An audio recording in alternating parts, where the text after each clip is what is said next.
نروح لمحمد حمدي زكي ابن اسكندرية اللي كان من ناشئي سيد البلد للاتحاد السكندري، واتصعد في موسم 2012-2013، لكن بدايته الحقيقية كانت في موسم 2014-2015.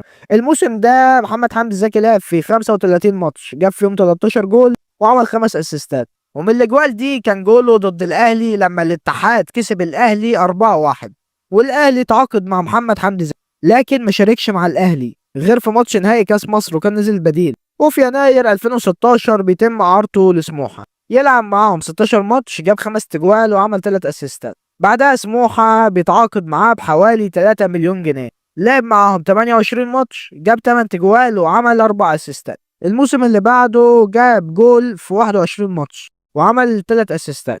بعدها انتقل للاسماعيلي، لعب معاهم 20 ماتش، يعني كتر خيره وعمل اسيستين يعني. والموسم اللي بعده راح المقاولين، جاب 7 تجوال وعمل اسيست.